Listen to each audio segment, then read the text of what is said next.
आप सभी को मेरा नमस्कार। हमारा आज का विषय है अतिशयोक्ति अर्थालंकार। तो आइए हमारा जो आज का विषय है अतिशयोक्ति अर्थालंकार, इसके बारे में जानते हैं। हम सबसे पहले जानेंगे परिभाषा। तो परिभाषा इस प्रकार है, जब किसी बात का वर्णन काफी बढ़ा चढ़ाकर किया जाए वहाँ अतिशयोक्ति अर्थालंकार होता है। तो यहाँ पर कहा जा रहा है कि जब किसी बात का वर्णन काफी बढ़ा चढ़ाकर किया जाए तब वहाँ पर अतिशयोक्ति अर्थालंकार होता है।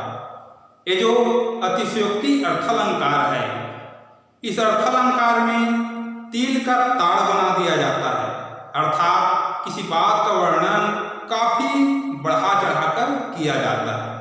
कुछ उदाहरण दिए हुए हैं जिनके द्वारा हमारा जो आज का विषय है अतिशयोक्ति अर्थालंकार स्पष्ट हो जाएगा।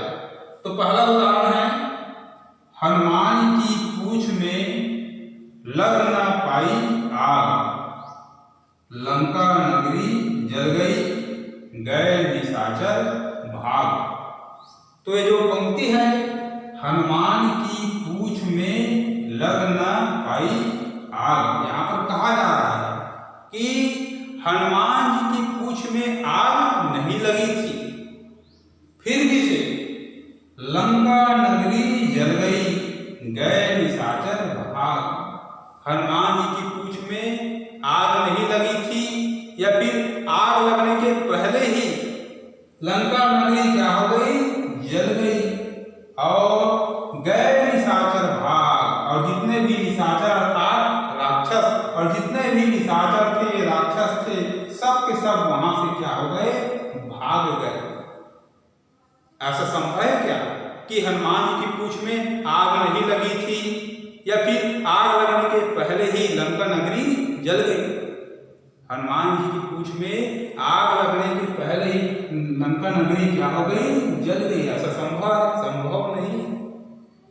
हनुमान जी की पूंछ में आग लगेगी, उसके बाद ही लंका नगरी क्या हो पाएगी, जल पाएगी। लेकिन यहाँ पर कहा जा रहा है कि हनुमान की पूंछ में लग ना पाई आग, हनुमान जी की पूंछ में आग नहीं लगी थी या फिर आग लगने के पहले ही लंका नगरी क्या हो गई, जल गई, और जितने भी निशाचर थे, राक्षस थे, वे सब के सब राक्षस क्या हो गए, भाग गए।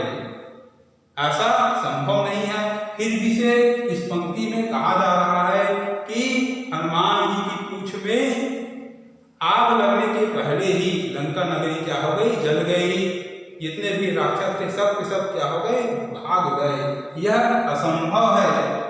इसलिए हम कह सकते हैं कि ये जो पंक्ति है, हनुमान जी की पूंछ में लग ना पाई आग, लंका नगरी जल गई, गए निशाचर भाग, इस पंक्ति में अतिशयोक्ति अर्थालंकार है। अगला उदाहरण है दूसरा, आगे नदियां बड़ी अपार, घोड़ा कैसे उतरे पार, राणा ने सोचा इस पार, तब तक चेतक था उस पार। तो यहाँ पर कहा जा रहा है, आगे नदियां बड़ी अपार, आगे जो नदी है बहुत ही अपार है, बड़ी अपार, उस नदी को पार करना बहुत ही कठिन है। घोड़ा कैसे उतरे पार, आगे जो नदी है बड़ी अपार है, घोड़ा कैसे उतरे पार।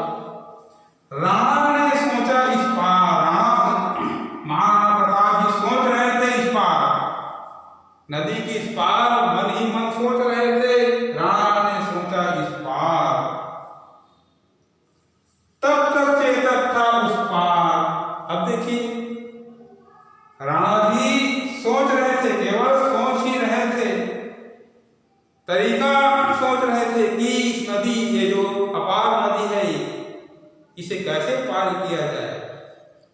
उतने में ही चेतक था उस पार, जो घोड़ा था महाराणा प्रताप जी का, चेतक नाम का घोड़ा, वह उतने में ही महाराणा प्रताप जी सोच रहे थे, केवल सोच ही रहे थे, तब तक चेतक था उस पार।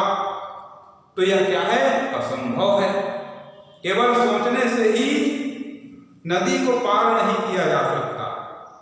जो राणा का जो घोड़ा था चेतक, केवल सोचने से ही उस पार नहीं जा सकता। लेकिन यहाँ पर कहा जा रहा है कि राणा ने सोचा इस पार, तब तक चेतक था उस पार।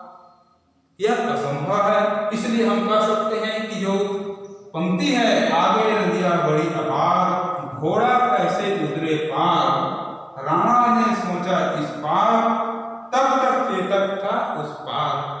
तो इस पंक्ति में अतिशयोक्ति अर्थालंकार है, क्योंकि इस पंक्ति में बढ़ा चढ़ाकर क्या किया गया है, वर्णन किया गया है। तो मुझे उम्मीद है कि आप लोगों को हमारा जो आज का विषय था अतिशयोक्ति अर्थालंकार समझ में आ गया होगा। धन्यवाद।